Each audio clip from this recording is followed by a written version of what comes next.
Question number 1A, इसके विषय में जानकारी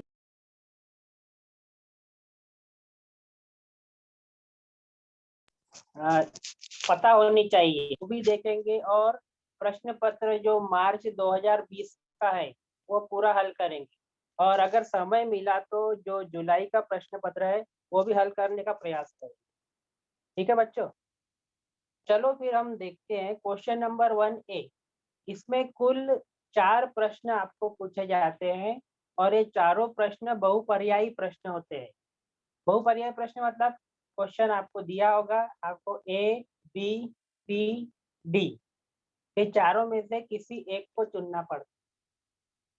इसमें दो चीजें होती है, क्योंकि जैसे हमारे बोर्ड का पेपर भी चेक करता हूँ तो हमें बताया जाता है कि बहुत से बच्चे ए ना लिखते हुए ए के सामने जो उत्तर लिखा रहता वो लिख देते, उसको भी मार्क रहता, आपका मार्क कट होता नहीं है। मान लो कोई प्रश्न है, उसका उत्तर ए है, आपने ए नहीं लिखा, ए के सामने उत्तर 5 था तो आपने 5 लिख दिया, तो भी आपको पूरा मार्किंग दिया जाता है।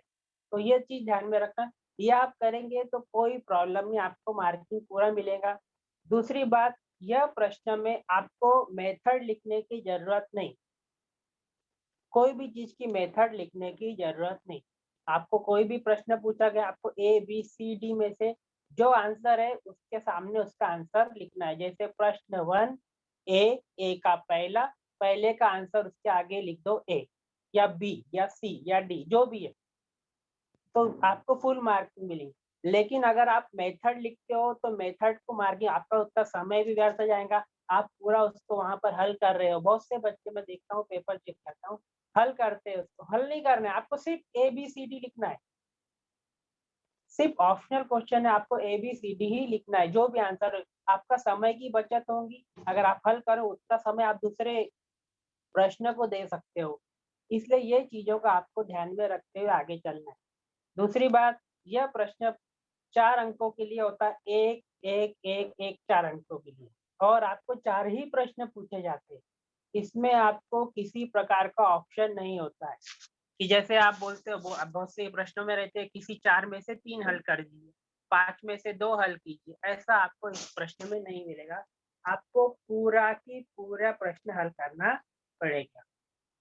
पिछले साल 2020 के पहले 2019-18 में पहले ऐसा था इसमें कि इस पर जो प्रश्न होते थे वो 9वीं कक्षा के पाठ्यक्रम पर आधारित होते थे। तो बच्चों को क्या, पहले 9वीं कक्षा का भी कुछ पढ़ाई करना पड़ता था, 9वीं कक्षा की किताबें, 9वीं कक्षा का सिलेबस, आखिर क्या पूछेंगे उसके भी हमको क्वेश्चन निकालना पड़ा। लेकिन अब क्या कर दिया है इसमें कि यह भी 10वीं के पाठ्यक्रम से ही आपको पूछा जाएगा। मतलब अभी आपको 9वीं का पाठ्यक्रम को पढ़ने की आवश्यकता नहीं, पहले थी, लेकिन अभी आप इसमें ध्यान दीजिएगा, अभी आप 9वीं के कोई भी क्वेश्चन निकले उसको हटा दिया गया है, अभी 10वीं के पाठ्यक्रम पर ही पूछा जाएंगे ये भी प्रश्न। और बहुत से बच्चे जो गलतियां करते हैं, जो कि मैंने पेपर चेक किया है, तो मुझे भी ऐसा मिलता, हमारे सर बहुत से बताते हैं कि बच्चे एक ही प्रश्न को 2 बार हल करते हैं। जैसे एक प्रश्न कोई भी है, जैसे अब मान लो एक मैं यहाँ पे उदाहरण दिया हूँ, साइन स्क्वायर थीटा, प्रश्न क्रमांक 1A का प्रश्न, sign square theta plus cos square theta बराबर डैश डैश डैश, मतलब यहाँ आंसर आपको लिखना है अब ए बी सी डी। अब इसका उत्तर हम पता है कि sign square theta plus cos theta बराबर 1, क्योंकि जो हम त्रिकोणमिति के हम जो सूत्र याद करते हैं उसके अंदर आपको ये सब चीजें मिलेंगी, तो ये आपको याद ही करना पड़ेगा। इसका उत्तर है 1। 1 की जगह आप ए लिखेंगे या जो भी लिखेंगे तो उस हिसाब से आपको मार्क मिलेगा। लेकिन सी सी लिखेंगे तो भी मार्क मिलेगा, 1 लिखेंगे तो भी मार्क मिलेगा। लेकिन बहुत से बच्चे क्या करते हैं, यही प्रश्न पत्र को 2-4 पेज छोड़ के लास्ट में फिर हल करते, फिर यही प्रश्न पत्र लिखेंगे sign square theta plus cos theta, उसका आंसर लिखेंगे बी, फिर एक बार हल करेंगे। तो अगर ऐसा करेंगे तो हर बच्चे को पूरे मार्क मिल सकते कि एक प्रश्न पत्र के लिए आप ए भी उत्तर लिखेंगे, अगले बार उसको लिखेंगे बी भी लिखेंगे, उसके अगली बार लिखेंगे सी भी लिखेंगे, उसके अगली बार लिखेंगे डी भी लिखेंगे। तो सबसे पहले आप जो हल करेंगे उसका ही मूल्यांकन किया जाता है, याद रखिए। इसीलिए अगर आपको ऐसा लगता है कि मैंने इसका उत्तर पहले गलत, उसको पूरा काट दीजिए, उसको पूरा ही काट दीजिए, फिर अगला प्रश्न वापस वो उतारिए और उसका उत्तर सी की जगह आप बी कीजिए।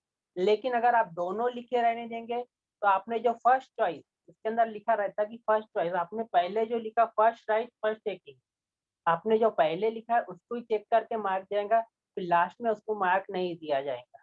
समझ में आया बच्चों? तो ये क्वेश्चन फर्स्ट ए के बारे में मैंने आपको पूरी जानकारी दे दी है। लास्ट में आप पूछ लेना, इसके बाद भी अपने कुछ डाउट हो आप लास्ट में समय दिया जाएगा, आप पूछ लेना कि सर इस पर भी हमको, क्योंकि मैंने कोशिश किया हूँ कि इसके अंदर आपको पूरी जानकारी, और इसमें 4 मार्क आपको क्यों मिलते हैं, क्योंकि एकदम आसान प्रश्न होते हैं, एकदम आसान से आसान बोर्ड में पूछे जाते हैं। बहुत से प्रश्न इसमें रिपीट किए जाते हैं, जैसे पिछले प्रश्न पत्र के 2-3 साल के जो प्रश्न पत्र रहते हैं, उसमें से ही कुछ इसमें से 1-2 दिए जाते हैं और बाकी एकदम नॉर्मल सी संख्या बदली जाती है। आगे देखेंगे हम। अब इसमें हम मैंने कुछ अपने सूत्र निकाले हैं जो आपको इसके अंदर काफी मदद करेंगे। आपको क्वेश्चन नंबर 1A हल करने के लिए हर पार्ट में से मैंने कोशिश किया हूँ कि कुछ 2-3 प्रश्न पत्र उसमें से जो प्रश्न पूछे गए हैं और आपको कुछ-कुछ सूत्रों की आवश्यकता होती है। अगर आप ये कुछ सूत्र याद करेंगे तो आपको प्रश्न पत्र 1A में 4 मार्क में से 4 मार्क आसानी से मिलेंगे। क्योंकि जब हम उसको हल करते, मानता है कि उसको हल करने के लिए आपको अ, रफ पेज पे हल करना पड़ेगा, लेकिन आपको कुछ न कुछ सूत्र या कुछ न कुछ जानकारी होनी चाहिए। आप अपने मन से तो आंसर लिखेंगे नहीं कि ए होगा या बी होगा, अंदाजा तो लगाएँगे नहीं कि इसका ए है या बी है। आपको कुछ न कुछ उसमें हल करना पड़ेगा, ठीक है? तो उसके लिए कुछ प्रश्नों के हम हल करने के लिए कुछ सूत्रों का मैंने यहाँ पर चुनाव किया है, देखो। जैसे 2 समरूप त्रिभुजों के क्षेत्रफलों का अनुपात उसकी संगत भुजाओं के वर्गों के अनुपात के बराबर होता है। इसको ही समरूप त्रिभुज का क्षेत्रफल का प्रमेय भी कहते हैं। जैसे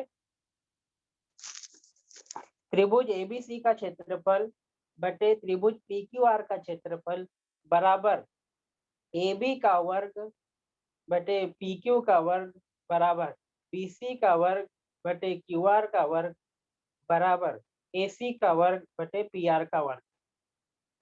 इसमें देखिए, आपको अगर ये इसका स्क्रीनशॉट खींचना है तो आप खींच लीजिए, क्योंकि ये इसमें आपको क्वेश्चन नंबर 1 के बारे में पूरी जानकारी मिल जाएगी। क्वेश्चन नंबर 1A जो मैंने आपको बताया, इसका स्क्रीनशॉट ले लीजिए।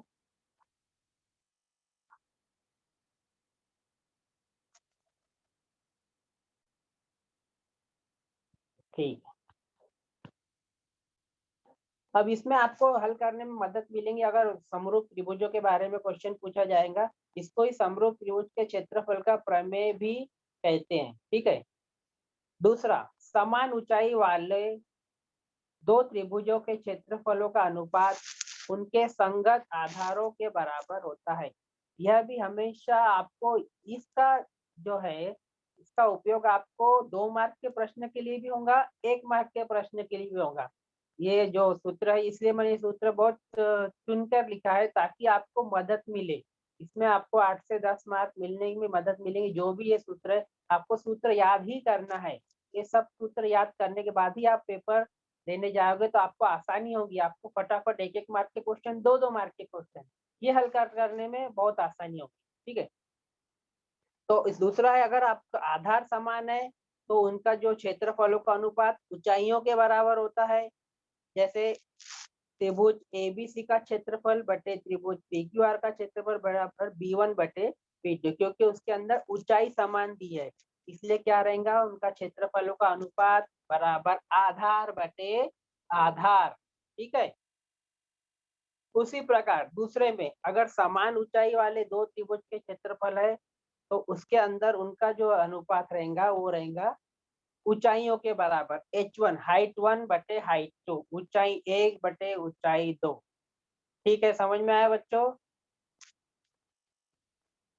इसके बाद पाइथागोरस का त्रिक, आपको यह त्रिक की आवश्यकता होनी ही है और अगले प्रश्न पत्र में आएगा ही। ये इतना महत्वपूर्ण है पाइथागोरस का त्रिक या पाइथागोरस का प्रमेय जो भी चीजें है ये इतनी फेमस है कि आपको 2 मार्क का क्वेश्चन या 1 मार्क का क्वेश्चन इससे मिलना ही है। आपको 100% क्वेश्चन मिलेगा।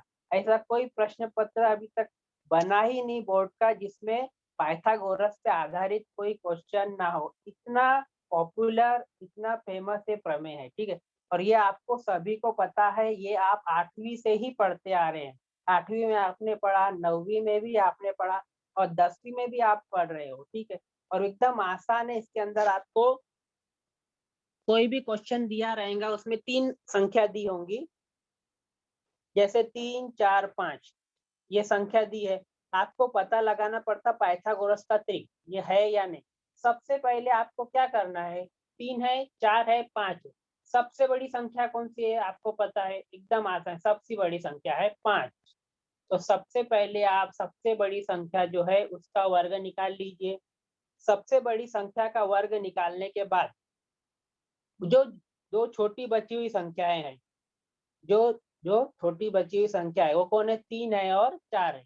आपने सबसे पहले बड़ी संख्या का वर्ग निकाल लिया 5, 5 का वर्ग कितना आ गया, 25, ठीक है। उसको एक साइड में लिख लेंगे हम। उसके बाद बची हुई दोनों संख्याओं के वर्ग, उनका वर्ग निकाल खाने के बाद उनका योगफल। बची हुई संख्या एक है 3 और एक है 4, तो 3 का वर्ग निकालेंगे हम। 3 का वर्ग जो भी आएगा, 3 का वर्ग कितना आता है, 9। देखो 3 का वर्ग 9 लिखा हूं मैंने। धन 4 का वर्ग, 4 का वर्ग कितना है, 16। अब 16 और 9 को जोड़ लेंगे।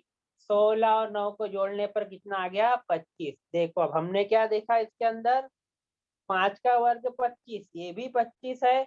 और जो बची हुई दो संख्या है, 3 का वर्ग 4 का वर्ग, 9 धन 16, ये भी 25 है। अब देखो आपने देखा कि दोनों समान है। सबसे बड़ी संख्या का वर्ग बराबर बची हुई दोनों संख्याओं के वर्गों का योगफल। याद दीजिए, ध्यान दीजिए, सबसे बड़ी संख्या का वर्ग बराबर बची हुई दोनों संख्याओं के वर्गों का योगफल के बराबर है। तो समझ लेना यह पाइथागोरस का त्रिक। देखिए मतलब 3, 4, 5 ये पाइथागोरस का त्रिक हो गया है। तो ये क्वेश्चन आपको हमेशा मिलेगा कि आप बताइए, 4 संख्या दी रहेंगी, 3, 4, 5, 8, 10, 12, 13, 14, 15, नहीं, कुछ भी दिया जा सकता है। आपको थोड़ा ध्यान देना है, इसमें थोड़ा सा ध्यान देके आपको देखना पड़ेगा कि सबसे बड़ी संख्या का वर्ग बची हुई दोनों संख्या के योगफल के बराबर आता है क्या। अगर जो आ रहा तो समझ में आए पाइथागोरस का त्रिक है, नहीं आया तो समझ में आए पाइथागोरस का त्रिक नहीं है। ठीक है, चलिए हम आगे बढ़ते हैं।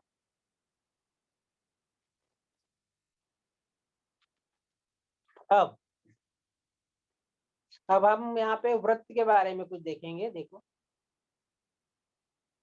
कुछ प्रश्न जो है 1A में आपको एक जनरल इंफॉर्मेशन के पूछे जाते हैं कि वृत्त के अंत भाग में स्थित बिंदु से कोई भी स्पर्श रेखा नहीं खींची जा सकती। मान लीजिए एक वृत्त है, ये देखिए यहाँ पे मैंने इतने सारे उदाहरण दिया है। कोई वृत्त के अगर अंदर बिंदु है तो अंदर बिंदु से हम जब रेखा बाहर खींचेंगे तो उसको स्पर्श रेखा खींची ही नहीं जा सकती, वो क्योंकि काट कर जाएंगी। वो क्या कीजिए, काट कर जाएंगी। इसके अलावा अभी आकृति में देखो, अगर एक बिंदु है, ये देखो ये बिंदु ए है, हमने एक बिंदु लिया, यहाँ ये क्या है, वृत्त पर स्थित बिंदु है। जब अगर वृत्त पर स्थित कोई बिंदु है तो उस पर से केवल और केवल एक स्पर्श रेखा खींची जा सकती है। देखो ये बिंदु ए है। आपको प्रश्न पूछा जाएगा कि वृत्त पर स्थित, ध्यान दीजिए, एक होता है वृत्त के अंत भाग में स्थित, एक होता है वृत्त पर स्थित, एक होता है वृत्त के बाहरी भाग में स्थित। ये 3 में से एक क्वेश्चन आपको हमेशा पूछा जाता है। तो इसमें देखो वृत्त पर स्थित, वृत्त पर मतलब मैंने यहाँ पे ए लिया, आप पूरे वृत्त में कहीं पर भी ले सकते हैं, ऐसा कोई जरूरी नहीं है। मैंने आपको समझाने के लिए यहाँ पर ए लिया। अब ए से आप कितनी स्पर्श रेखा खींची जा सकती, केवल और केवल ए।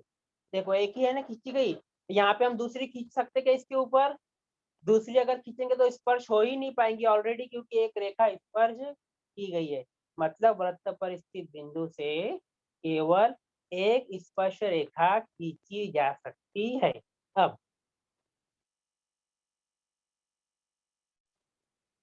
ये देखो, ये वृत्त के बाहरी भाग से, वृत्त के बाहरी भाग से ये बिंदु ए। अब मैंने ये बिंदु ए को वृत्त के बाहर लिया, वृत्त के काफी दूर है।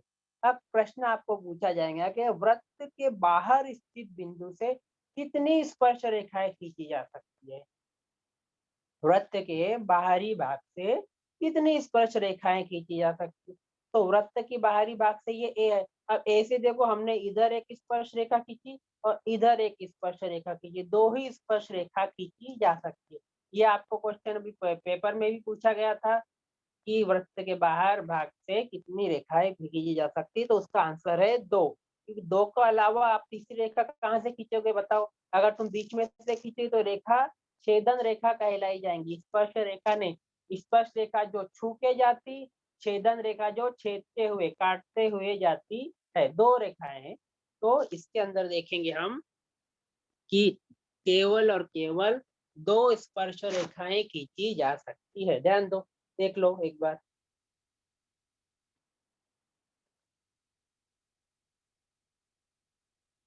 चलिए, ये हो गया इस विषय। अब देखेंगे हम बाहरी स्पर्श बिंदु और अंतर स्पर्श बिंदु। ये देखो,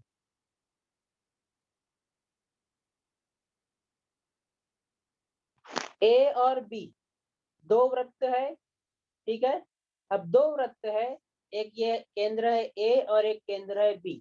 ये दो वृत्त आपस में किस प्रकार से स्पर्श कर रहे हैं? बाह्य स्पर्श कर रहे हैं। इसको कहते हैं बाह्य स्पर्श करना। मतलब दो वृत्त है, जैसे आप मार्केट में भी जाते हैं, दो बैलून एक दूसरे से चिपके हुए रहते हैं, तो उसको ही बाह्य स्पर्श कहते हैं। और मान लो कोई एक बड़ा बलून दूसरे छोटा छोटा बलून और बड़े बलून के अंदर है, तो हो गया अंतर स्पर्श। उसी प्रकार से देखो, ये बाह्य स्पर्श है। आपको पूछा जाएंगे जब दो वृत्त बाह्य स्पर्श करते हैं, आपको पूछा जाएगा केंद्रों के बीच की दूरी ज्ञात करो। आपको पूछा जाएगा केंद्रों के बीच की दूरी ज्ञात करो। तो जब ऐसा होता है, जब दो वृत्त बाह्य स्पर्श करते हैं, तब उनके केंद्रों के बीच की दूरी उनके दोनों के त्रिज्याओं के योगफल के बराबर होती है। मतलब यहाँ देखो, एक की त्रिज्या है AO, दूसरे की त्रिज्या है BO। तो आपको AB बराबर AO धन BO या AO धन OB, आप कुछ भी लिख सकते हैं, ठीक है।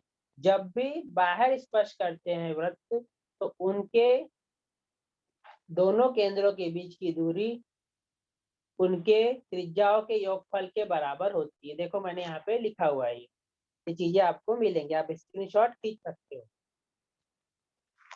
और अगर अंतर स्पर्श करते हो, अंतर स्पर्श करते हो, तो उनके जो केंद्रों के बीच की दूरी है, उनका योगफल नहीं, उनका अंतर। मतलब आपको बड़ी त्रिज्या जो है, बड़ी त्रिज्या में से छोटी त्रिज्या को घटाना पड़ेगा अगर अंतर स्पर्श कर रहे हैं तो। अगर बाहर स्पर्श कर रहे हैं तो जोड़ना है। ध्यान रखिए, एकदम छोटा सा लॉजिक है। आप इसको रफ में फटाक से दो वृत्त निकाल के भी चेक कर सकते हैं। एक वृत्त निकालिए, उसके बाजू उसको चिपक के दूसरा वृत्त निकाल। अब दोनों केंद्रों की बीच की दूरी निकालना है, तो आपको सीधा अपने आंखों से पता चलेगा भाई इनको तो जोड़ना है। और अगर आप एक वृत्त निकालिए, उसके अंदर दूसरा निकालिए, फिर आपको सीधा पता चलेंगे दोनों बड़े वृत्त की त्रिज्या में से छोटे वृत्त की त्रिज्या को घटाना है। ठीक है, चलिए आगे। अब चक्रीय चतुर्भुज, इसमें भी क्वेश्चन आपको मिलेंगे, क्वेश्चन नंबर 1A में भी और 2 मार्क के क्वेश्चन में भी, कि चक्रीय चतुर्भुज के पर जो सम्मुख कोण है परस्पर संपूरक होते हैं। संपूरक मतलब 180 अंश, कोटि पूरक मतलब 90 अंश। ध्यान रखिए, बहुत से बच्चे थोड़ा सा कंफ्यूजन में खा जाते हैं। मैं क्वेश्चन जब देखता हूँ तो संपूरक की जगह कोटि पूरक, कोटि पूरक की जगह संपूरक, थोड़ा उसमें ध्यान दीजिए। संपूरक मतलब 180 अंश, पूरक संपूरक, कोटि पूरक मतलब 90 अंश। तो देखिए इसके अंदर चक्रीय चतुर्भुज के सम्मुख कोण परस्पर संपूरक होते हैं। मतलब यहाँ पे देखो कोण A, अब आमने सामने के कोई भी कोण को आप जोड़ो तो संपूरक होंगे। चक्रीय चतुर्भुज मतलब एक वृत्त है, वृत्त के अंदर एक चतुर्भुज है, उसको चक्रीय चतुर्भुज कहते हैं। चक्र मतलब चक्रीय मतलब गोल, वृत्त चतुर्भुज मतलब आप जानते चतुर्भुज, चक्र के अंदर चतुर्भुज। ये नॉर्मल चतुर्भुज नहीं, आप एक चतुर्भुज निकालिए, हो गया नॉर्मल चतुर्भुज। अब एक वृत्त निकालिए, वृत्त के अंदर चतुर्भुज निकालिए, तो उसको कहते हैं चक्रीय चतुर्भुज। अब इसमें आमने सामने के कोण देखो, ये कोण डी और कोण बी, कोण डी है 80 अंश का, कोण बी है 100 अंश का। 100 और 180 को जोड़ो तो कितना हो गया 180। इधर देखो ए 60 अंश का और सी 120 अंश का। 120 और 60 को जोड़ो तो कितना हो गया 180। मतलब आमने सामने के कोण जोड़ने पर कितना होता है वो 180 अंश। ठीक, इसके बाद अंतरलिखित कोण प्रमेय। इसमें देखिए, इसमें आपको ये भी पूछा जाएगा। अब कोण ए बी सी, कोण ए बी सी, ये जो कोण है इसके सामने जो चाप है उसका आधा होता है, इसको ही अंतरलिखित कोण प्रमेय कहते हैं। याद है, इस पे हमेशा आपको 2 मार्क का क्वेश्चन मिलेगा और क्वेश्चन नंबर 1 ए में आपको 1 मार्क का क्वेश्चन। मान लीजिए ए बी सी का मान है 50 अंश, मान लीजिए एबीसी का मान है 50 अंश, ये 50 है, तो इसके सामने चाप एडी भी कितना हो जाएगा 100 हो जाएगा, इसका दुगना हो जाएगा। याद एडी भी अगर 100 है तो कोण एबीसी 50, एडी भी अगर 200 है तो कोण एबीसी 100। याद रखिए इनका दोनों का तो चाप का क्या होता है, हमेशा आधा होता है। बच्चे कहीं कहीं कंफ्यूज हो जाते हैं, इसको उल्टा कर देते हैं, ये इसका एबीसी को इसका डबल कर देते हैं। याद रखिए जो कोण होता है, कोण चाप का आधा होता है, कोण जो है उसके सामने के चाप का आधा होता है, इसको ही अंतरलिखित कोण प्रमेय कहते हैं। ठीक है, अब हम देखेंगे ढाल, रेखा के ढाल का सूत्र।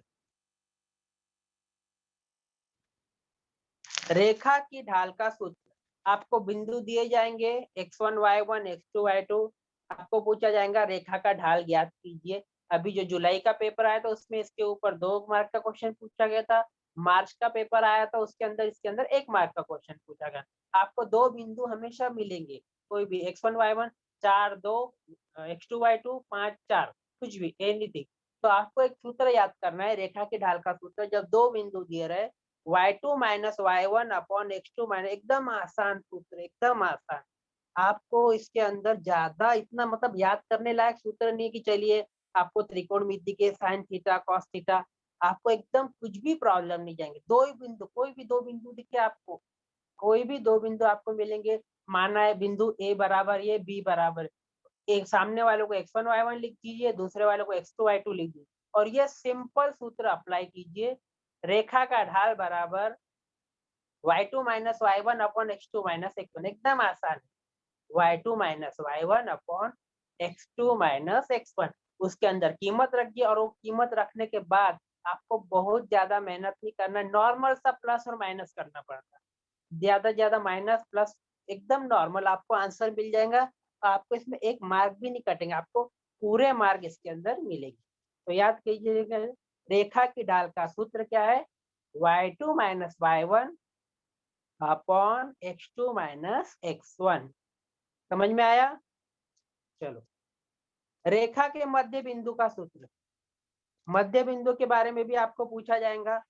2 बिंदु, इसमें भी 2, देखिए पहला अभी मैंने रेखा का ढाल और दोनों में 2 बिंदु रहेंगे, ध्यान दीजिए दोनों में 2 बिंदु रहेंगे।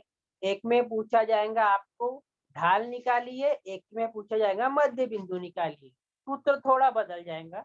मध्य बिंदु के सूत्र में क्या आ जाएगा x1 प्लस x2 अपॉन 2 और y बराबर y1 प्लस y2 अपॉन 2। रेखाखंड के मध्य बिंदु का सूत्र, मान लो आपको बिंदु ए दिया x1 y1, बी दिया x2 y2। अब ये जो ए और बी है, मैंने यहाँ पर x1 y1 x2 y2, यहाँ पर आपको कोई संख्या मिलेंगी पेपर में, यहाँ पे आपको संख्या मिलेंगे 2 4 1 3 जो भी मिलेंगे। आपको मध्य बिंदु का सूत्र जो है, मध्य बिंदु के अंदर भी 2 ही बिंदु निकलेंगे, x और y निकलेंगे। तो x बराबर x1 plus x2 upon 2 normal, x1 plus x2 upon 2, y बराबर y1 प्लस y2 अपॉन 2। ये जो x और y दोनों चीजें निकल जाएंगी, आपका मध्य बिंदु एकदम आसान। 2 से 3 लाइन में आपको ये क्वेश्चन हल हो जाएगा।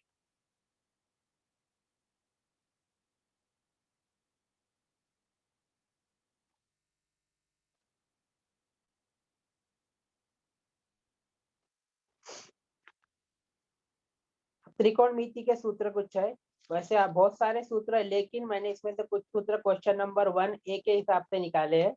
वैसे आपको बहुत से सूत्र याद करना है बाकी चीजों के लिए, लेकिन यहाँ पर हम कुछ sign square theta plus cos square theta बराबर 1, एकदम सिंपल सूत्र है। आपको यह कभी भी पूछा गया था, आपको दिया जाएगा sine square theta plus cos square theta बराबर dash dash dash A B C D, answer में कुछ भी रहेगा 1 4 5 9 जो भी, लेकिन इसका आंसर कितना है 1। आपको ये चीजें याद करनी ही पड़ेगी कि जो त्रिकोणमिति का पार्ट होता है यह सबसे कठिन पार्ट माना जाता है गणित भाग 2 में, लेकिन इस वर्ष कोरोना महामारी के कारण उसमें से कोर्स का भाग कम कर दिया गया है। इसमें 2 एक्सरसाइज थी 6.1 6.2, उसमें से केवल 6.1 ही आपको पूछा जाएगा पेपर में, 6.2 पूरा कट कर दिया गया है। इसलिए अभी आपको सिर्फ सूत्र याद करने की जरूरत है। बाकी कुछ जो क्वेश्चन वर्ड्स प्रॉब्लम आते थे, शाब्दिक प्रश्न जो आते थे, मानिए कोई बच्चा गिरजाघर की ऊंचाई से यहाँ पे, मानिए कोई जहाज पर खड़ा है वहां से इधर देख रहा है, ऐसे क्वेश्चन आपको नहीं मिलेंगे जिसके अंदर आपको पहले प्रश्न पढ़ना, वो पूरा कट कर दिया। और देखिए 1/sin थीटा बराबर कोसेक थीटा, इसको ही हम क्रॉस करके sign square theta plus cos square theta बराबर 1, मतलब एक सूत्र से दूसरा सूत्र अपने आप कैसे बन जाता है वो आप बना लीजिए, कि हमको आदत होनी चाहिए। हर सूत्र याद करना में समझदारी नहीं है कि हम हर सूत्र को याद कर रहे, आपको सिर्फ ये सूत्र याद करना है 1/sin थीटा बराबर कोसेक थीटा। अब इससे दूसरा सूत्र कैसे बनेगा, अब ये बराबर का निशान है, हमने दोनों को पक्षांतर कर दिए, देखिए साइन स्क्वायर थीटा इधर कर दिए तो क्या आएगा sine theta into cosec theta बराबर 1, मतलब ये सूत्र से हमने दूसरा सूत्र अपने आप बना लिए। दूसरा 1/cos थीटा बराबर सेक थीटा, इससे भी दूसरा सूत्र अपने आप बन जाएगा cos theta into sec theta बराबर 1। उसी प्रकार ये तीसरा सूत्र भी देखिए आप 1/tan थीटा बराबर cot थीटा, तो इसके अंदर बीच में बराबर नहीं है, फिर इसके हम दूसरा सूत्र हमको प्राप्त हो गया tan theta into cot theta बराबर 1। और एक देखिए cosec square theta minus cot square theta बराबर 1, इस ये क्वेश्चन पे ये जो है सूत्र इस पर भी आधारित बहुत सी बार पूछा गया है प्रश्न, cosec square theta minus cot square theta बराबर 1।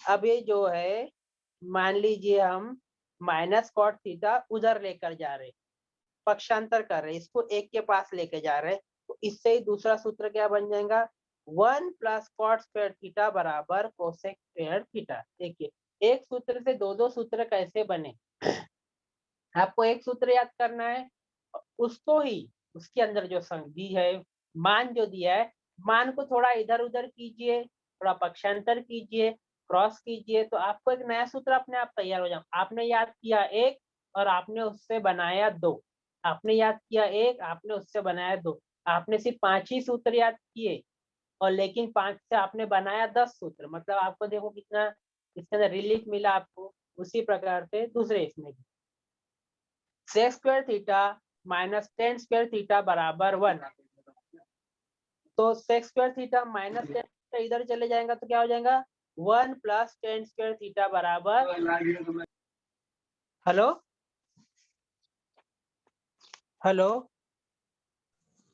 हाँ बोलिए सर। हाँ नहीं नहीं किसी की आवाज आ रही थी सर, कोई बस दुबे सर दुबे। ठीक है सर। हाँ ठीक, चलो अब देखो बच्चों हमने यहाँ पे पूरे सूत्र देख लिए। अब हम क्वेश्चन पेपर जो मार्च 2020 अभी जो हाल ही में हुआ है उसको हम देखेंगे, उसके अंदर क्वेश्चन 1A में जो प्रश्न आए हैं हम पूरा इसके अंदर हल करने का प्रयास करेंगे। इसके अलावा जुलाई के अंदर भी जो क्वेश्चन पेपर है वो भी मैंने उसके अंदर पूरे क्वेश्चन निकाले हैं, आप देखिए इससे आपको मदद मिलेगी। और अभी आने वाले पेपर में इस टाइप में ही रहेगा, टाइप बदलेगा नहीं, सिर्फ संख्या बदलेंगी, मान लो एक हाथ सूत्र इधर उधर होगा और कुछ। देखो नीचे दिए गए बहुपर्यायी उत्तरों में से सही पर्याय चुनकर लिखो। क्वेश्चन नंबर 1A 4 मार्क के लिए 4 ही क्वेश्चन, ध्यान रखो और कोशिश करना कि आप जो सभी प्रश्न पत्र है वो एक ऑर्डर में लिखो, मतलब क्वेश्चन नंबर 1A हल करो, उसके बाद क्वेश्चन नंबर 1B हल करो। मान लो आपको नहीं आ रहा तो उसके लिए थोड़ा स्पेस छोड़ दीजिए, जगह छोड़ दीजिए, फिर क्वेश्चन, अगर आप क्वेश्चन नंबर 1 लिखेंगे फिर question number direct 5, question number 6। इसमें क्या होता है, जो पेपर चेक करने वाले सर रहते उनको भी बहुत दिक्कत आती, और आपका यह लॉस होता, कभी कभी कोई कोई क्वेश्चन आप आगे पीछे लिख देते, तो आप फर्स्ट लिख के पहला चेकिंग कर लिए, वो गलत हो गया तो आपको 1 मार्क मिला। वही आगे आपने अच्छा लिखा था, उसको चेक ही नहीं किया गया। क्यों नहीं किया गया? क्योंकि आपने पहले अटेम्प्ट में ये यूज किया था इससे। ठीक है, निम्न में से कौन सा पाइथागोरस का त्रिक है? देखिए 4 संख्या दी है, 1 5 10, 3 4 5, 2 2 2, और डी क्या है, 5 5 2। निम्न में से कौन सा पाइथागोरस का त्रिक है? अभी मैंने आपको इसलिए बताया था, अभी हमने जो जो सूत्र लिखे सभी पर ये आधारित क्वेश्चन है। देखिए मार्च 2020 का पेपर है ये। अब इसका आंसर क्या है, बी 3 4 5। ये हमने कैसे निकाले, इसका स्पष्टीकरण मैंने लिखा है यहाँ पे, लेकिन आपको बोर्ड के पेपर में स्पष्टीकरण लिखने की जरूरत नहीं है। ये आप लास्ट का जो पेज रहता है, लास्ट का पेज पे रफ लिख दीजिए, ऊपर हेडिंग कर दीजिए रफ, और वहां पे आपको सिर्फ रफ काम करना है। वहां पे आप ये सब चीजें हल कीजिए और यहाँ पे सिर्फ आंसर लिखना है आपको। अब इसका आंसर बी है, आप बी भी लिख सकते, या 3 4 5 दोनों में आपको फुल मार्किंग मिलेगा। ठीक है, अब देखिए 3 4 5 कैसे आंसर आया, क्योंकि सबसे बड़ी संख्या क्या है, 5। हमने सबसे बड़ी संख्या निकाली 5, 5 का कितना है वर्ग, 25। बाकी दोनों संख्या क्या है, 3 और 4, और 3 का वर्ग 9, 4 का वर्ग 16, 16 और 9 कितना हो गया, 25। देखो दोनों का कितना आंसर आ गया, 25। ये देखो मैं थोड़ा जूम करके बताता हूँ आपको, ये देखो 5 का वर्ग 25, 3 का वर्ग धन 4 का वर्ग 9 धन 16 कितना हो गया, 25। दोनों 25 25 आ गया, इसलिए यह पाइथागोरस का त्रिक है। इसलिए इसका आंसर कितना आया, बी। बी मतलब 5। ये देखो बी 3 4 5। ठीक है, चलो दूसरा क्वेश्चन। ये आपको स्पष्टीकरण नहीं लिखना, ध्यान में रखना। ठीक है, सबसे बड़ी संख्या जो है उसका वर्ग है। अब देखिए दूसरा, 5.5 सेंटीमीटर तथा 3 सेंटीमीटर त्रिज्या वाले, कैसा स्पष्ट कर रहे हैं, देखो यह बाहर स्पष्ट कर रहे हैं। कैसा स्पष्ट कर रहे हैं, ये बाहर स्पष्ट कर रहे हैं। अब बाहर स्पष्ट कर रहे हैं तो उनके केंद्रों के बीच की दूरी ज्ञात कीजिए। मैंने आपको अभी लिखवाया है, आप पिछला मैं एक बार रिपीट करूंगा, आप स्क्रीनशॉट खींच लेना। आप कुछ बच्चों ने खींचा होगा, उनको बोलिए बहुत यूजफुल होगा। तो जब बाहर स्पष्ट करते हैं दो वृत्त, तो उनके केंद्रों के बीच की दूरी क्या होती, उनके त्रिज्याओं का योगफल। यहाँ पे देखो 5.5 और 3.3, ये दोनों को जोड़ देना है। 5.5 और 3.3 जोड़ने पे कितना आता है, 8.8। अब ये चारों में दो देखिए, ए बी सी डी में 8.8 कहाँ है, ये देखो ये हमको मिल गया 8.8, मतलब सी। 5.5 और 3.3 जोड़ने पर कितना आ गया, 8.8। इससे इसका आंसर आप सी भी लिख सकते, या अपने डायरेक्ट 8.8 लिखे तो भी गलत नहीं होगा, मार्क पूरे दिए जाते हैं इसके अंदर। लेकिन आपको बरोबर लिखना पड़ेगा। बाकी 2 या 3 चीज नहीं होती, आप सी भी लिखेंगे, डी भी लिखेंगे, ए भी लिखेंगे, तो ऐसा नहीं। आप जो पहला लिखे उसको ही सिलेक्ट किया जाएगा। इसके अंदर स्पष्टीकरण भी हमने वही देखे, जब भी बाहर स्पष्ट करते हैं तो उनके केंद्रों के बीच की जो दूरी है वो त्रिज्याओं के योगफल के बराबर होती है। ठीक है,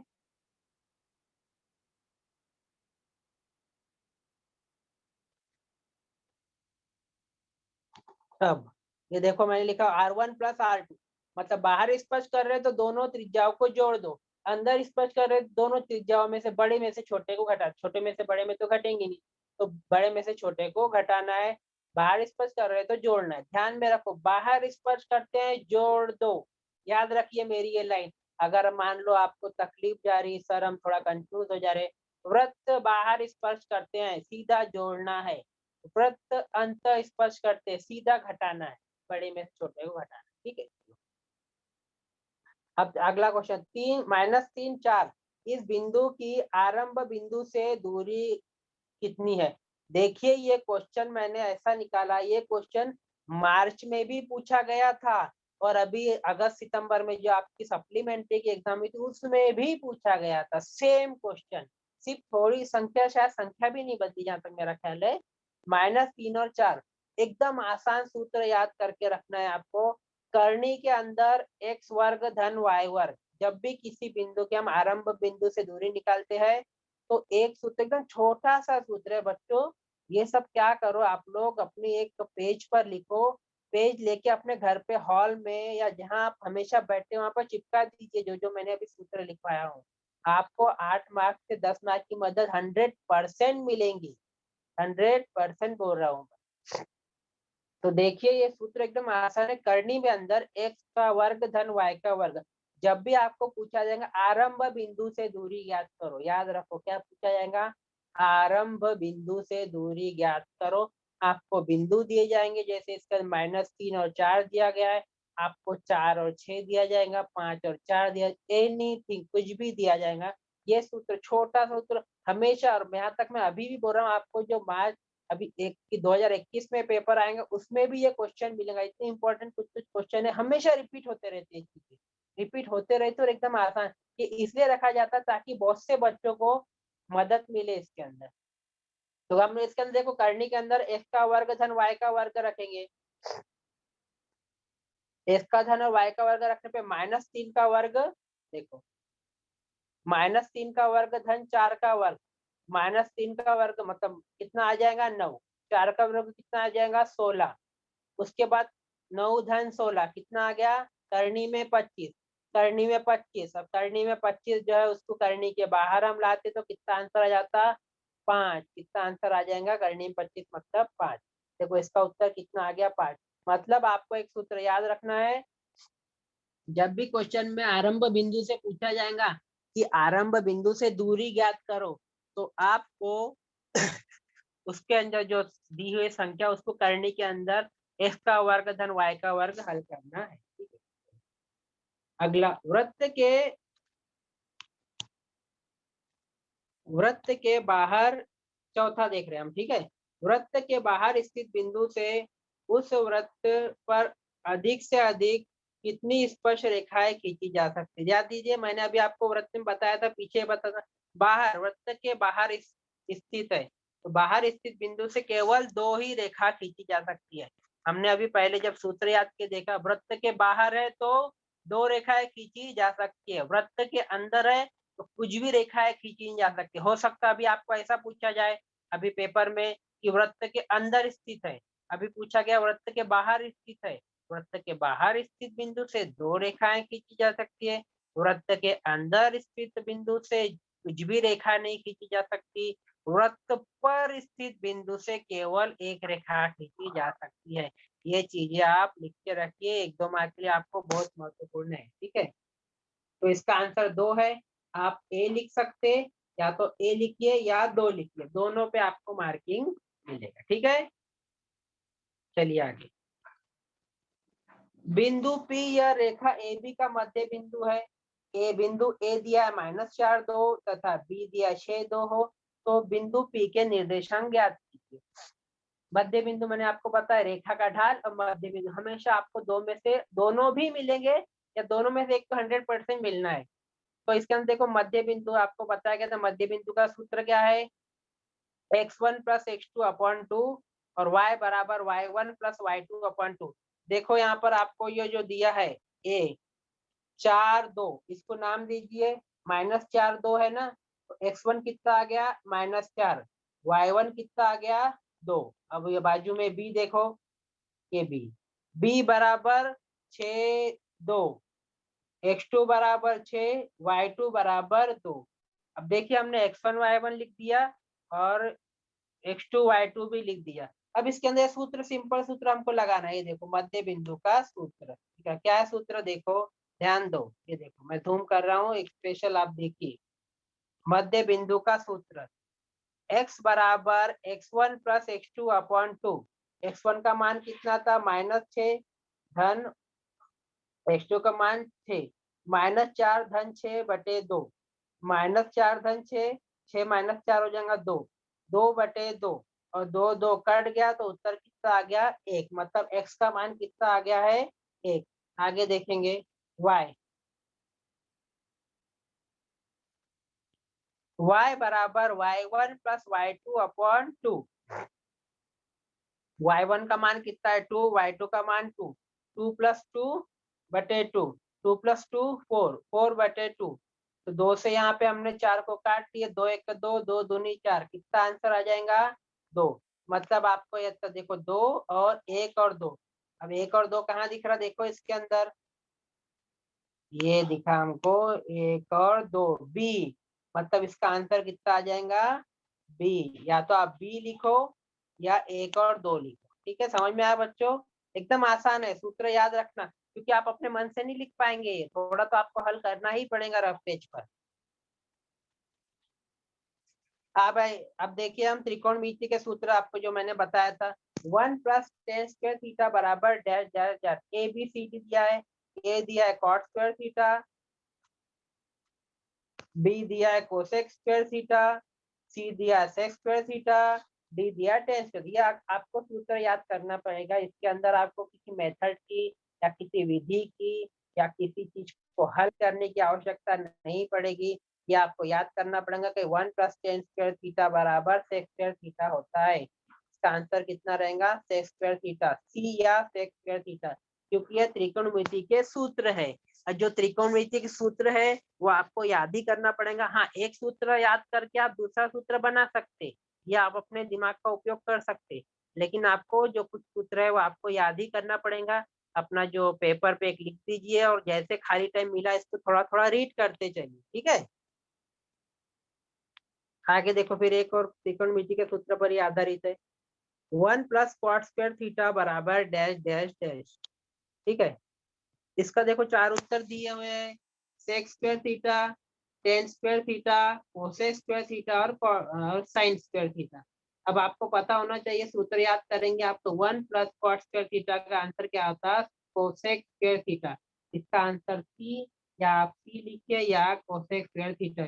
इसके अंदर भी देखो स्पष्टीकरण में मैंने लिखा हो त्रिकोणमिति के सूत्र, इसमें हमने किसी को हल नहीं किया, ना इसके अंदर किसी प्रकार की विधि लिखी, क्योंकि आपको ये सूत्र याद करना पड़ता है। आगे देखिए, बिंदु ए बराबर 2 3 तथा बी बराबर 4 3 से होकर जाने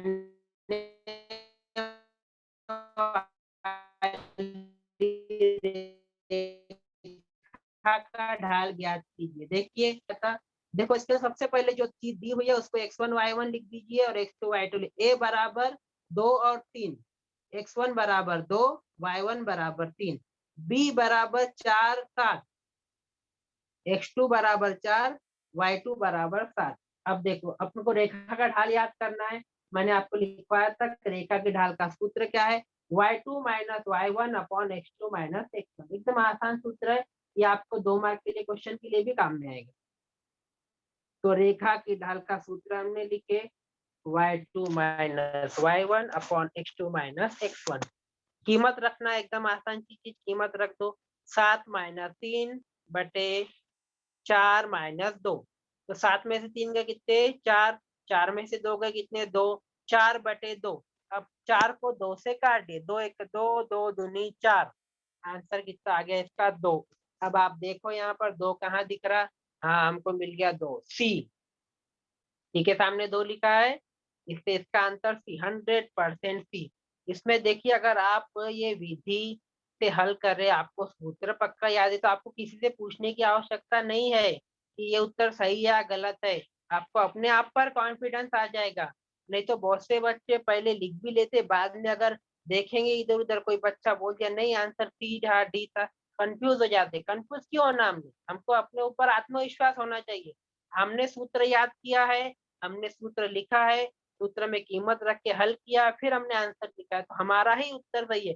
किसी के बोलने से फिर आंसर बदलना नहीं।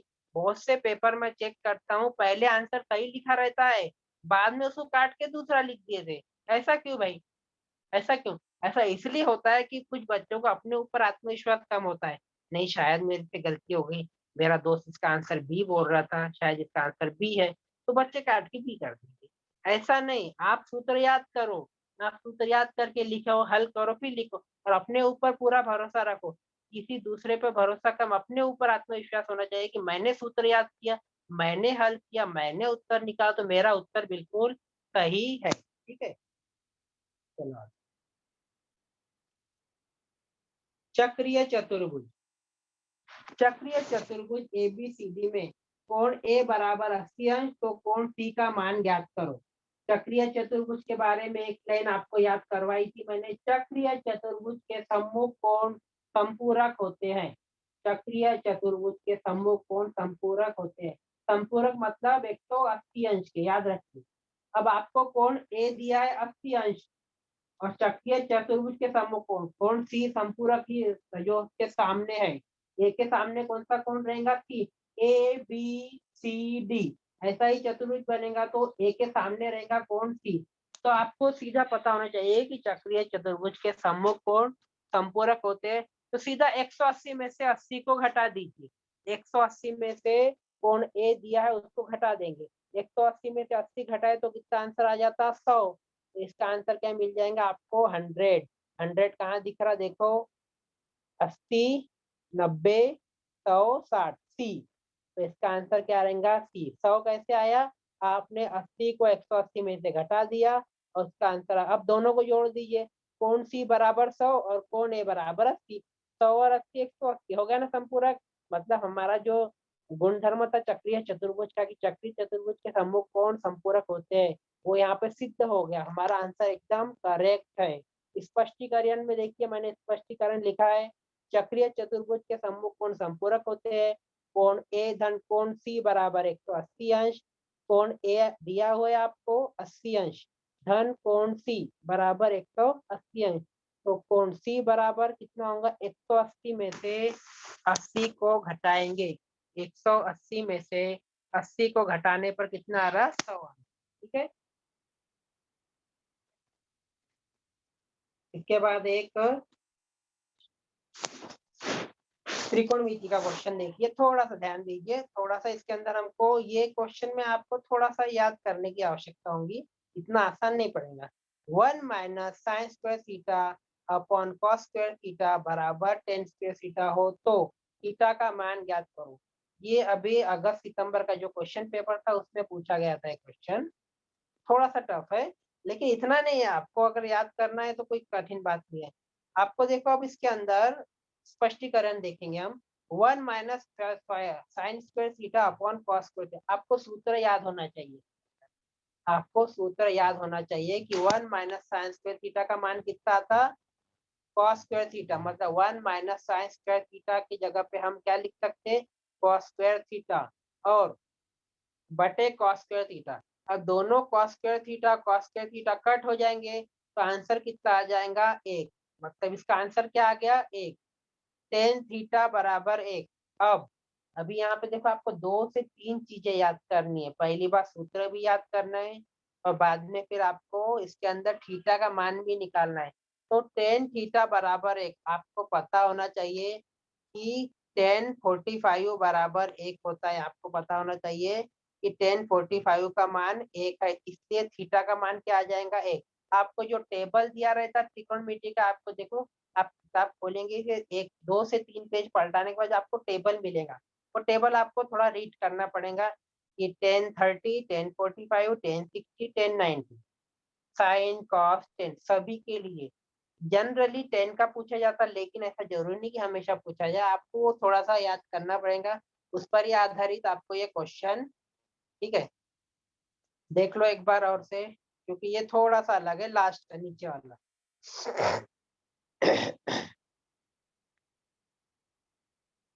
आगे देखेंगे हम। 8 सेंटीमीटर तथा 3 सेंटीमीटर त्रिज्या वाले वृत्त अंतर स्पर्श करते हैं, उनके केंद्रों के बीच की दूरी ज्ञात करो। क्वेश्चन नंबर 11 नंबर वाला हमारा है। तो देखो दो कैसे स्पर्श कर रहे हैं? अंतर स्पर्श मैंने आपको बताया था, जब दो वृत्त बाहर स्पर्श करते हैं तो जोड़ दो, अंतर स्पर्श करते हैं तो घटा दो। इसके अंदर घटाना है। एक 8 है और 3 है। 8 में से 3 घटाने पे कितना आता है? उसका उत्तर 5। तो इसका आंसर क्या रहेगा? 5। 5 मतलब बी या 5। इसका स्पष्टीकरण आपको लिखना नहीं है, पहले बताया सिर्फ समझने के लिए। अंतर स्पर्श वृत्तों के केंद्रों के बीच की दूरी उनकी त्रिज्याओं के अंतर के बराबर होती है।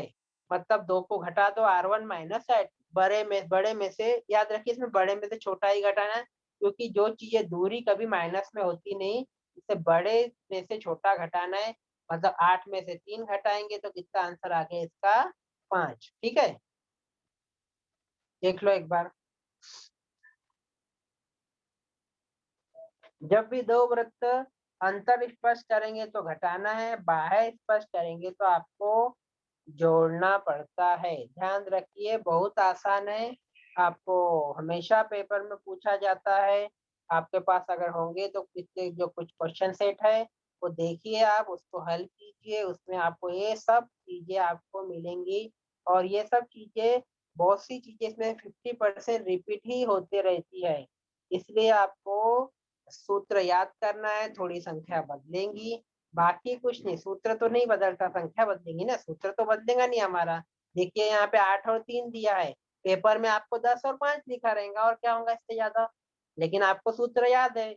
अब जब हमको सूत्र याद है तो हम क्यों किसी से डरने की जरूरत है, क्योंकि हम तो चाहे कोई भी संख्या पूछे, दुनिया की कोई भी संख्या पूछो, जब हमको सूत्र याद है तो हम उसको पूरा हल करेंगे। ठीक है, लास्ट वाला देखिए, दो समरूप त्रिभुज के क्षेत्रफल क्रमशः 36 सेंटीमीटर तथा 121 सेंटीमीटर है, तो उनकी संगत भुजाओं का अनुपात ज्ञात कीजिए। दो त्रिभुज समरूप दिए हैं, आपको समरूप त्रिभुज के क्षेत्रफल का प्रमेय याद होना चाहिए। अगर वो याद नहीं है तो ये गणित आप हल नहीं कर सकते हो। समरूप त्रिभुज के क्षेत्रफलों का अनुपात उनकी संगत भुजाओं के वर्गों के अनुपात के बराबर होता है। मैंने लिखवाया है आपको पहले, हमने शुरुआत में इसलिए ये सब चीजें पढ़ी है। मतलब एबीसी त्रिभुज एबीसी का क्षेत्रफल बटे त्रिभुज पीक्यूआर का क्षेत्रफल बराबर। अब इसमें जो भी भुजा दी है, अगर नहीं दी रही तो भी हम सूत्र क्या रहेगा, भुजा का वर्ग बराबर भुजा का वर्ग। अभी हम क्यों लिख रहे हैं, क्योंकि हमारे पास सब भुजा नहीं है। अगर हमारे पास सब भुजा रहती तो हम लिखते थे ए बी का वर्ग बटे पी क्यू का वर्ग, बी सी का वर्ग बटे बड़े क्यू आर का वर्ग, ए सी का वर्ग बटे पी आर का। लेकिन हमको अभी क्वेश्चन में सिर्फ एक ही भुजा दी है, तो और भुजा का नाम भी नहीं दिया है, तो इससे हमने सिर्फ भुजा लिखा हुआ, भुजा का वर्ग बटे भुजा का वर्ग। पहली भुजा कितना दिया है 36, और दूसरा कितना दिया मान 121। अब 36 का हम क्या करेंगे, वर्गमूल, दोनों का वर्गमूल ले लेना है। वर्गमूल लेने पे 36 का वर्गमूल लेने पे कितना उत्तर आता 6, 121 का वर्गमूल लेने पर कितना उत्तर आता 11। इसलिए इसका आंसर क्या रहेगा 6:11। अभी आप ढूंढो यहाँ पर ए बी सी डी में 6:11 कहाँ है, हम ढूंढते हैं तो हमको मिलता है, देखो सी में। देखो इसका आंसर क्या रहेगा सी, 6:11। समझ में आया सभी को?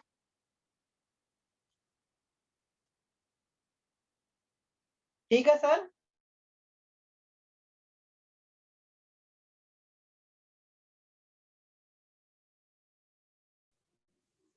Hello hello.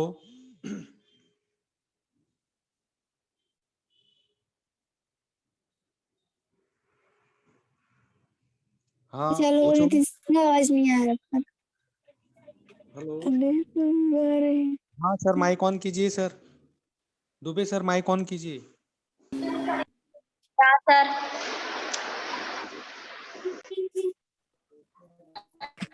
Dubey sir mic on कीजिए सर। हाँ सर, आ रही आवाज अभी? हाँ आ रही आ रही। हाँ बच्चों पूछो, आपको जो क्वेश्चन पूछना है वो पूछो। जिनको क्वेश्चन पूछना है वही अपना माइक ऑन करेगी। हाँ पूछो बेटा, क्वेश्चन 1 ए से संबंधित आप कुछ भी पूछिए। हेलो जिनको सर। क्वेश्चन पूछना है वही अपना माइक ऑन करेगी। हेलो हाँ पूछो बेटा, एक सर, करके आपने जो पूछो। लास्ट वाला 12 वाला क्वेश्चन बताया ना, उसमें मुझे डाउट है। कौन सा क्वेश्चन 12 ना? 12। हाँ ठीक है बेटा, 2 मिनट चालू रखो, मैं 12 क्वेश्चन निकाल रहा हूँ, 2 मिनट चालू रखो। Okay sir. हाँ क्वेश्चन नंबर 12 ना ये? यस। हाँ ये क्वेश्चन नंबर 12। हाँ ये बेटा, हाँ सर। हाँ देखो मैं एक बार रिपीट करता हूँ 2 मिनट में, हाँ देखो आपको समझ में आ जाएगा। ठीक है, हाँ देखो क्वेश्चन नंबर है, देखो मैं क्वेश्चन पढ़ रहा हूँ, ध्यान दो। दो समरूप त्रिभुजों के क्षेत्रफल,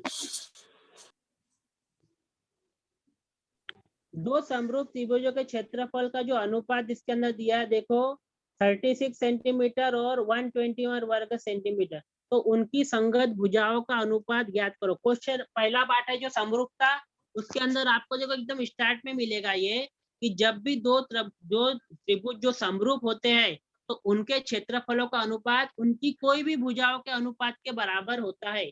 मतलब यहाँ पे एक भुजा का मान तो दिया है क्या, कुछ भी नहीं, आपको सिर्फ भुजा निकालना है। तो जो समरूप त्रिभुज का क्षेत्रफल होता है वो भुजा का वर्ग बटे भुजा का वर्ग होता है। तो देखो हमको जो मान दिया है ना, हमने मान सीधा लिख दिया है क्योंकि हमको मान दिया है 36 बटे 121। अब 36 बटे 121 आपको सूत्र याद है, अगर समरूप त्रिभुज क्षेत्रफलों का अनुपात उनके वर्गों संगत भुजाओं के वर्गों के अनुपात के बराबर होता है।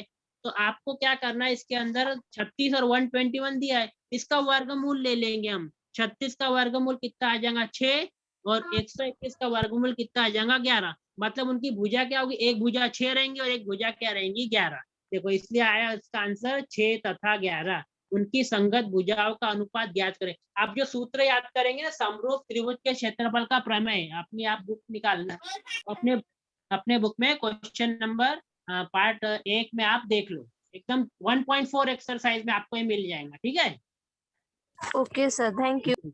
हाँ और किसी को क्वेश्चन पूछना है तो आप लोग पूछ सकते हो। जिनको क्वेश्चन पूछना है वही बच्चे अपना माइक ऑन करेंगे। एक रोटी हाँ मनीष, मनीष आपने हाथ ऊपर किया है बेटा। मनीष, मनीष आपने हाथ ऊपर किया है, कुछ क्वेश्चन पूछना है आपको। मनीष, मनीष आपने हाथ ऊपर किया है, आपको कुछ क्वेश्चन पूछना है।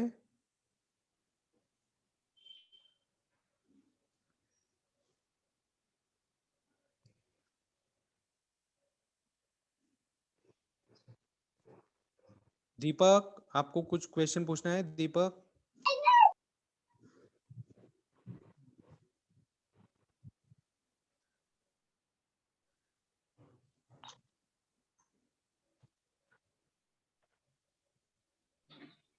मनीष, मनीष आपको कुछ क्वेश्चन पूछना है।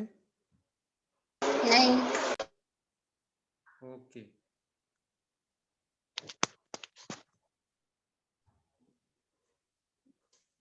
ज्योति, ज्योति पूछो बेटा। ज्योति, ज्योति अपना माइक ऑन करो। हैंड राइज किया आपने, अपना माइक ऑन करो बेटा।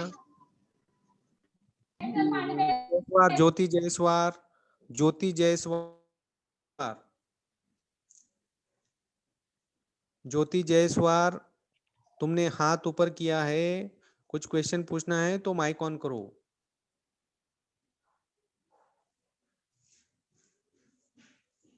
ज्योति जयसवार,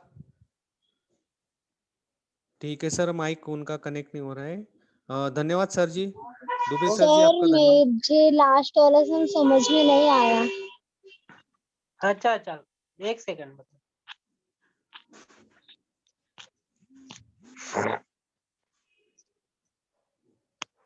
हाँ देखो बेटा, समरूप त्रिभुज के क्षेत्रफल का जो प्रमेय है ना, वो पहला पार्ट है ना समरूपता हमारा, उसके अंदर आप 1.4 एक्सरसाइज के पहले समरूप त्रिभुज के क्षेत्रफल का प्रमेय वो एक बार देख लेना। मैं तो समझाऊंगा आपको, लेकिन फिर भी आप फेस टू फेस वो चीज देखेंगे तो ज्यादा अच्छे समझ में।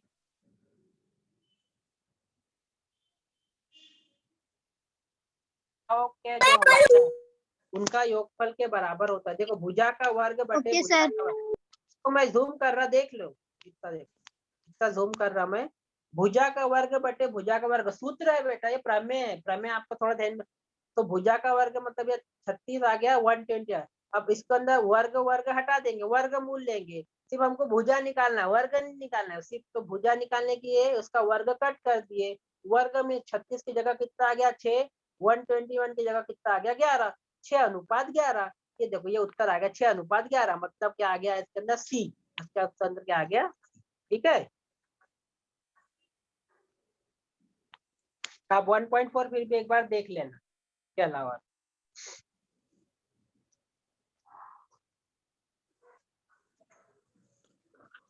धन्यवाद sir ji. Okay sir, thank you sir, leave कर सकता हूँ ना?